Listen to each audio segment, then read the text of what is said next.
Hello everyone, welcome to Hima's study. ఇవాళ మన topic వచ్చేసి ఇంటర్ ఫస్ట్ ఇయర్ ఎకనామిక్స్లో డిమాండ్ సిద్ధాంతం అండి.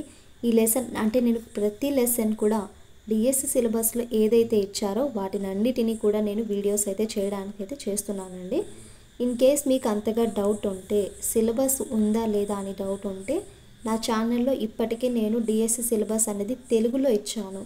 ఇంకా ఎవరైనా చూడకోకుంటే ఆ సిలబస్ని చూసిన తర్వాత మీరు క్లాస్ చూడండి, ఓకేనా అండి. అండ్ ఈ బుక్ వచ్చేసి మనకు అకాడమీ బుక్ అండి. మీ దగ్గర టెక్స్ట్ బుక్ అయితే టెక్స్ట్ బుక్నే ఫాలో అవ్వండి. ఫస్ట్ ప్రిఫరెన్స్ మనం టెక్స్ట్ బుక్ ఇవ్వాలి. నెక్స్ట్ వచ్చేసి అకాడమీ బుక్స్ అయితే ఇన్ కేస్ మనకు ఏ ఛాన్స్ లేదు తీసుకోవడానికి లేదనుకుంటే అప్పుడు మీరు అకాడమీ బుక్ అనేది ఫాలో అవ్వండి. ఎనీ సబ్జెక్ట్ అండి, లైక్ పిఐఈ కానీ, సైకాలజీ కానీ, నెక్స్ట్ మనకు ఉండే బుక్స్ ఉన్నాయి కదా అండి. మ్యాక్సిమం మనకి ఇప్పుడు ప్రజెంట్ టెక్స్ట్ బుక్స్ అన్ని చోట్ల అవైలబుల్లో ఉన్నాయి. లాస్ట్ వీడియోలో నేను టెక్స్ట్ బుక్స్ తీసుకున్నాననేసి ఒక వీడియో అయితే చేస్తాను కదా అండి. మనకు ఆ టెక్స్ట్ బుక్స్ అనేది మా రిలేటివ్స్ వెళ్ళారండి విజయవాడలో లెనిన్ సెంటర్ ఎక్కడున్నా సరే మీరు ఆ బుక్స్ అనేవి ఖచ్చితంగా దొరుకుతాయి. అండ్ ఇంకొకటి అనంతపురంలో మనకు ఒక బుక్ షాప్ నెంబర్ అయితే నేను డిస్క్రిప్షన్లో ఇస్తానండి, లేకుంటే కామెంట్ బాక్స్లో అయితే పిన్ చేస్తాను. వాళ్ళని ఒకసారి కాంటాక్ట్ అవ్వండి. మీకు టెక్స్ట్ బుక్స్ అనేవి వితిన్ మనకు డెలివరీ చేయడానికి అయితే ఫెసిలిటీ అనేది అరేంజ్ చేస్తారు. మీకు ఒకటే విషయం చెప్తానండి, నేను పదే ఎవ్రీ వీడియోలో కూడా మీరు మీ ప్రిపరేషన్ని ఎట్టి పరిస్థితుల్లో వాయిదా వేయకండి. ఫెస్టివల్స్ వస్తూ ఉంటాయి, వెళ్తూ ఉంటాయి. సో ఫెస్టివల్ అనేది చేసుకోవాలి కాదనండి, కానీ మనకు ప్రిపరేషన్లో first of all syllabus complete చేసుకోండి. ఒక టార్గెట్ అనేది పెట్టుకోవాలి. అంటే ఫర్ ఎగ్జాంపుల్ మనకు డిఎస్సిలో ఇంటర్ సిలబస్ చాలా ఇంపార్టెంట్. మనకు దగ్గర ఎన్ని బుక్స్ ఉన్నాయి, inter first year are second year కలిపేసి 8 టెక్స్ట్ బుక్స్లు ఉన్నాయి. ఆ 8 టెక్స్ట్ బుక్స్ని చదవాలంటే దిమ్మ తిరిగిపోతుంది మీకు. 1 టైం 2 టైమ్స్ 3 టైమ్స్ అయితే కాదండి, మోర్ టైం రివిజన్ చేయాలి. అప్పుడే మనకు ఇంటర్ సిలబస్ అనేది ఏంటి ప్లస్ మనకు లెసన్స్ అనేది ఏంటి అనేది కంప్లీట్గా మనకు అర్థమైపోతుంది. 6th నుండి 10th వరకు మనం టెట్ కొరకు అయితే చదివాం కదా, దాన్ని చూడండి. కానీ మీరు ఎట్టి పరిస్థితుల్లో కూడా ఇంటర్ సిలబస్లో ఇచ్చే ప్రతి టాపిక్ని కూడా మనం చదవాలండి. మీకు అర్థం కాలేదనుకోండి, ఆ టాపిక్ని పదే రివిజన్ చేయండి. ఎందుకు అర్థం కాదు, మ్యాక్సిమం మీరు టెక్స్ట్ బుక్స్నే ఫాలో అవ్వండి. టెక్స్ట్ బుక్స్ లేని పక్షంలో ఫస్ట్ ఈ అకాడమీ బుక్స్ ఉన్నాయి కదా, వాటిని అయితే ఫాలో చేయండి. సరే, మరి లేట్ చేయకోకుండా క్లాస్ స్టార్ట్ చేద్దామండి. అంతకంటే ముందు మన ఛానల్ ఇంకా ఎవరైనా ఫస్ట్ టైం కనుక చూసినట్లయితే లైక్ చేసి, షేర్ చేసి, సబ్స్క్రైబ్ చేయడం మాత్రం మర్చిపోకండి. ఖచ్చితంగా లైక్ అయితే చేయండి. అండ్ నాకు వీలు ఉన్నప్పుడు ఏదో ఒక రోజు ఏదో ఒక టాపిక్ నేను వీడియో చేసే ప్రతి టాపిక్ కూడా సిలబస్లో ఇచ్చిన టాపికే నేను చెప్తున్నాను మీకు, మళ్ళీ లేని టాపిక్స్ అయితే కాదు. మరి లింక్ టాపిక్స్ ఏదన్నా ఉన్నాయా అంటే అవి 6th 7th క్లాస్లో మనకు హిస్టరీలో ఉన్నాయండి. ఆ టాపిక్స్ ఇంటర్లో కూడా ఇచ్చారు హిస్టరీలో. సో వీటిని చదవాలంటే ఖచ్చితంగా చదవాలండి. అక్కడ మ్యాటర్ మనకు ఇసుమంతా ఉంటే అక్కడ కొండంతా ఉంది ఇంటర్లో. అండ్ ఇంకొకటి అండి, మీకు ఇంకో విషయం చెప్పాలి. యాక్చువల్గా నేను ఇక్కడ సిలబస్ అనేది రాస్తాను కదా, ఎవ్రీ డే కూడా మీరు ఇలాంటి బుక్ అయితే ఖచ్చితంగా పెట్టుకోవాలి. ఎందుకంటే డైలీ మనం చెక్ చేసుకోవాలి ఏ సిలబస్ మనకు ఏ టాపిక్ ఏ చాప్టర్ అనేది ఏ లెసన్లో కంప్లీట్ చేస్తామనే దాని గురించి అయితే ఇలా టిక్ మార్క్ పెట్టుకున్నాం అనుకోండి, చదవాలనే ఇంట్రెస్ట్ ఉంటుంది. ప్లస్ అబ్బాయి ఇన్ని టాపిక్స్ ఉన్నాయా అనేది ఉంటుంది. నెక్స్ట్ మనం చేసిన మిస్టేక్స్ ఉంటాయి, చదవలేదు అని గుర్తు చేసుకుంటాము. సో ఇంత అడ్వాంటేజ్ ఉంది. సో లేట్ అయినా సరే నీట్గా ఇలా రాసుకోవడానికి అయితే ట్రై చేయండి మీరు. సరే అండి, ఇంకా టాపిక్లోకి వెళ్ళిపోయింది చూద్దాం. ఇక డిమాండ్ సిద్ధాంతం థర్డ్ లెసన్ వచ్చేసి డిమాండ్ సిద్ధాంతం. మనకు అర్థశాస్త్ర సిద్ధాంతాల్లో డిమాండ్ సిద్ధాంతానికి ఒక విశేష ప్రాముఖ్యం అనేది ఉంది. డిమాండ్ అంటే అర్థశాస్త్ర సిద్ధాంతాల్లో డిమాండ్ సిద్ధాంతానికి ఒక ప్రముఖమైన ప్రాముఖ్యం అనేది అయితే ఉంది. డిమాండ్ అంటే ఏంటి, కొనాలనే కోరికతో పాటు డిమాండ్ అంటే ఫర్ ఎగ్జాంపుల్ ఒక వస్తువు మనం తీసుకోవాలనుకుంటాం, దాని మీద చాలా కోరికగా ఉంటుంది. కొనాలనే కోరికతో పాటు కొనుగోలు శక్తి. ఒక వస్తువు మనం తీసుకున్నాం, ఆ వస్తువు చిన్నదే కానివ్వండి, దాని కాస్ట్ వచ్చేసి మనకు 500 కన్నా ఉండింది అనుకోండి, ఆ 500లో దాన్ని కొనగల శక్తి అనేది కూడా ఉండాలి. ప్లస్ ఇంకొకటి ఆ ధర వద్ద కొనాలనే ఆసక్తి మొదలైన లక్షణాలు అనేవి ఉన్నాయి. సో దానినే మనము డిమాండ్ అంటాము. ఇంట్రెస్ట్ ఉండాలి, ప్లస్ కొనడానికి అయితే మన దగ్గర శక్తి అయితే ఉండాలి, ప్లస్ కోరిక అనేది కూడా ఉండాలి. దీన్నే మనం ఏమనేసి అంటామంటే డిమాండ్ అంటాం. చూడండి ఇక్కడ డిమాండ్కి ఈ క్రింది లక్షణాలు అయితే ఉంటాయంట. ఏంటవి? కోరిక అనేది ఉండాలి, కోరికను తీర్చుకునే ఆర్థిక శక్తి ఉండాలి. ఇందాక మనం చెప్పాను కదా మనీతో ఉంటుందని. అలాగే ధరను చెల్లించడానికి ఆసక్తి చూపాలి. ఇక్కడ 500 ఉంటే 500 ఇవ్వాల్సిందే. లేదు మనం బార్గెనింగ్ చేస్తామా 300 అంటే అలా కుదరదండి.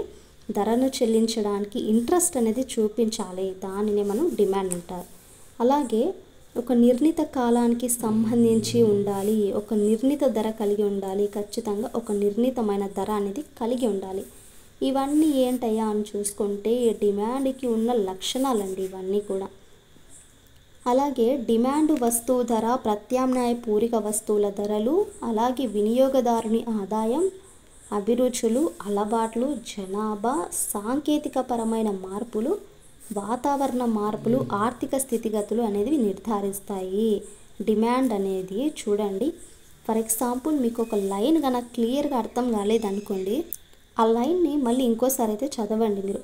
ఇక్కడ చూడండి, డిమాండు వస్తువు ధర, ప్రత్యామ్నాయక పూరికల వస్తువుల ధరలు, వినియోగదారుని యొక్క ఆదాయం, తర్వాత అభిరుచులు, అలవాట్లు, జనాభా, సాంకేతికపరమైన మార్పులు, వాతావరణ మార్పులు, ఆర్థిక స్థితిగతులు అనేవి నిర్ధారిస్తాయి. డిమాండ్ మనకు 3 టైప్స్ ఉంటుందండి. ఫస్ట్ వన్ వచ్చేసి ధర, ఆదాయ, జాత్యంతర డిమాండ్లు. చూడండి ఇక్కడ డిమాండ్ అనేది ఎన్ని రకాలు ఉన్నాయి? 3 రకాలైతే ఉన్నాయి. అందులో మొదటిది ఏంటండి? ధర, ఆదాయ, జాత్యంతర డిమాండ్. సరే, అక్కడికి మనకు 3 రకాలు అయిపోయింది కదా. నెక్స్ట్ డిమాండ్ సూత్రానికి గల మినహాయింపులు కనుక చూసుకుంటే ఇక్కడ కొంతమంది వాటిని అయితే నిర్వచించడం అయితే జరిగింది. గీఫెన్ వైపరీత్యం అనే అతను ఏమన్నారు? సర్ రాబర్ట్ గీఫెన్ ఇంగ్లాండ్లోని శ్రామికుల ధర పెరగని మాంసం వినియోగాన్ని తగ్గించి ధర పెరిగిన రొట్టెను ఎక్కువగా కొనడానికి గమనించాడు. దీనినే గిఫెన్ వైపరీత్యం అంటారు. గిఫెన్ వైపరీత్యం అంటే ఏంటంటే ఇక్కడ ఈయన ఎవరు? సర్ రాబర్ట్ గీఫెన్ ఇంగ్లాండ్లోని శ్రామికులు ధర పెరగని మాంసం వినియోగాన్ని తగ్గించి, అంటే ఇక్కడ వస్తువు పెరగదు, ఆ పెరగని మాంసాన్ని వినియోగాన్ని తగ్గించి ధర పెరిగిన రొట్టెను ఎక్కువగా కొనడానికైతే గమనించాడు. దీనినే ఏమనేసి వివరించాడైనా? గిఫెన్ వైపరీత్యం అనేసి అన్నారు. అంటే ధర మనకి ఇక్కడ చూడాలి, ఇక్కడ మాంసం అనేది ధర అనేది లేదు, దాన్ని తగ్గించాడు. కానీ రొట్టెను అనే దాని గురించి ధర పెరిగింది, కానీ ఎక్కువ కొనడాన్ని అయితే గమనించాడు. నెక్స్ట్ వెబ్లన్ ప్రభావం చూసుకుంటే గౌరవ సూచిక వస్తువులండి. అమెరికాకు చెందిన వెబ్లన్ గౌరవ సూచిక వస్తువుల విషయంలో డిమాండ్ సూత్రం పనిచేయవనేసి ఈయన తెలిపారు. డిమాండ్ సూత్రం పనిచేయవనేసి తెలిపిన వ్యక్తి ఎవరండి? ఇక్కడ అమెరికాకు చెందిన వెబ్లన్. దేనికి అసలు చెల్లవనేసి పనిచేయవనేసి అన్నారంటే ఈ యొక్క గౌరవ సూచిక వస్తువుల విషయంలో ఈ డిమాండ్ సూత్రం అనేది పనిచేయవనేసి అన్నారు. తాడు చూసుకుంటే అంచనా వ్యాపారం భవిష్యత్తు కాలానికి సంబంధించినది. భ్రాంతి వినియోగదారులు ధర ఎక్కువగా ఉన్న వస్తువులు నాణ్యత కలిగినవి అనే భ్రమలో అయితే ఉంటారు. సో ఇది మనకు చాలా చిన్న టాపిక్. యాక్చువల్గా టెక్స్ట్ బుక్లో అయితే లెంగ్తీగానే ఉందండి, కానీ ఇక్కడ మనకు కీ పాయింట్స్ ద్వారా ఇంపార్టెంట్గా ఉండేవి మాత్రమే అనేసి రాశారు. ఇక్కడ కొంచెమే ఇచ్చారు ప్రింట్ అనేది. సరే, మరి ఈ లెసన్తో పాటు కొన్ని ప్రాక్టీస్ బిట్స్ అయితే ఉన్నాయి, 10 అయితే. వాటిని అయితే కూడా చూద్దామండి. వీడియో అయితే ఏం పెద్దగా లెంగ్తీగా ఏం లేదు కదా. అసలు వీడియోస్ చేసినా కూడా చేయాలనే ఇంట్రెస్ట్ కూడా లేదా అండి. ఏదో మన దగ్గర ఉండే బుక్స్ ద్వారా మీకు ఏదైనా యూస్ఫుల్ ఉంటుందనేసి నేను టైం కల్పించుకొని మీకు వీడియోస్ అయితే చేస్తే మీరు ఆ ప్రిపరేషన్ చేస్తున్నారో లేదో, స్టాప్ చేస్తారో, నెగ్లెక్ట్గా ఉన్నారో, ఇది ఏమీ అర్థం కావడం లేదు. సరే కానివ్వండి, నోటిఫికేషన్ వచ్చినాక మీకే అర్థమవుతుంది. సరే ఫ్రెండ్స్, ఇక్కడ చూడండి, ఒక కోరికను తీర్చే వివిధ రకాల వస్తువులను ఏమనేసి అంటారు? చూడాలి, ఇక్కడ ఒక కోరికను తీర్చే వివిధ రకాల వస్తువులను ఏమని అంటారు అనేసి ఇక్కడ క్వశ్చన్ ఇచ్చారు. సో దీనికి ఆన్సర్ ఏదో చూడండి మీరే. 4th ఆప్షన్ ప్రత్యామ్నాయ వస్తువులు అంటారండి. సెకండ్ది చూడండి, క్రింది వాటిలో డిమాండ్ని నిర్ధారించే అంశం కానిది. క్రింది వాటిలో డిమాండ్ని నిర్ధారించే అంశం కానిది.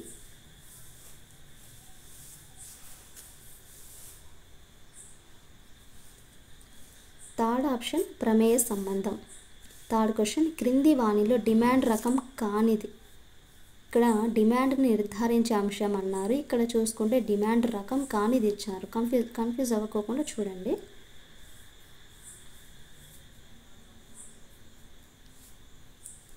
సెకండ్ ఆప్షన్ పూరక వస్తువులు. ఫోర్త్, వెబ్లన్ ఏ దేశానికి చెందిన ఆర్థికవేత్త?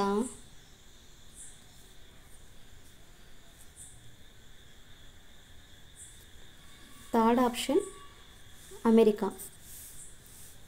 ఫిఫ్త్, భవిష్యత్తులో ధర పెరుగుతుందేమో అనే విషయాన్ని ఈ క్రింది విధంగా పిలుస్తారు. ఇందాకే కదా మనం నేర్చుకున్నాము, భవిష్యత్తులో రాబోయే రోజుల్లో ధర పెరుగుతుందేమో అనే విషయాన్ని ఈ క్రింది విధంగా అయితే పిలుస్తారు.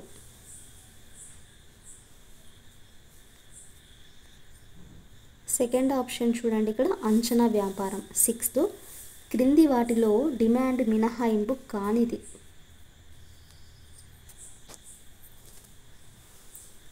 థర్డ్ ఆప్షన్ ప్రత్యామ్నాయ పూరక వస్తువులు. సెవెంత్, పూరక వస్తువులు అనగా?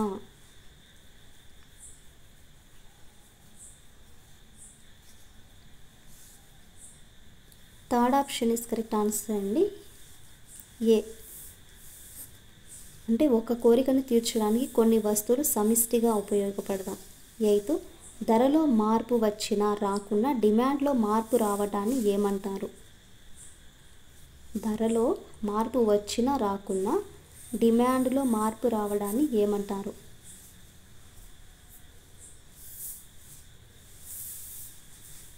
సెకండ్ ఆప్షన్ పూర్తి వ్యాకోచ డిమాండ్. నైన్త్, డిమాండ్ వ్యాకోచత్వం విలువ 1కి సమానంగా ఉన్నప్పుడు వ్యాకోచ రేఖ.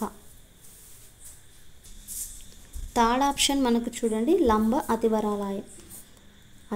వలయం. నెక్స్ట్ మనకు 10th క్వశ్చన్ చూడండి, ధర పెరిగినప్పుడు డిమాండ్ చేస్తున్న వస్తు డిమాండ్ తగ్గితే దానిని డాష్ అంటారు. ధర పెరిగినప్పుడు డిమాండ్ చేస్తున్న వస్తు డిమాండ్ తగ్గితే దానిని ఏమంటారు? సో థర్డ్ ఆప్షన్ సంకోచం అంటారండి. సో ఇది ఫ్రెండ్స్ మనకు డిమాండ్ సిద్ధాంతం అనే చిన్న టాపిక్ అయితే మనమైతే ఇందాక నేర్చుకున్నాం. మ్యాక్సిమం మీరు టెక్స్ట్ బుక్సే చదవండి, టెక్స్ట్ బుక్స్ లేకుంటే ఈ బుక్ అనేది ఫాలో అవ్వండి. ఐ హోప్ మీకు క్లాస్ నచ్చిందనేసి అనుకుంటున్నానండి. క్లాస్ కన్నా నచ్చితే లైక్ చేసి, షేర్ చేసి, సబ్స్క్రైబ్ చేయడం మాత్రం మర్చిపోకండి. అలాగే కామెంట్ అయితే తప్పకుండా చేయండి. నెక్స్ట్ క్లాస్లో వచ్చేసి ఉత్పత్తి సిద్ధాంతం అనే టాపిక్ అయితే నేర్చుకుందామండి. ఈ టాపిక్ అయితే కొంచెం పర్లేదు ఎక్కువ నేర్చారు ఇక్కడ.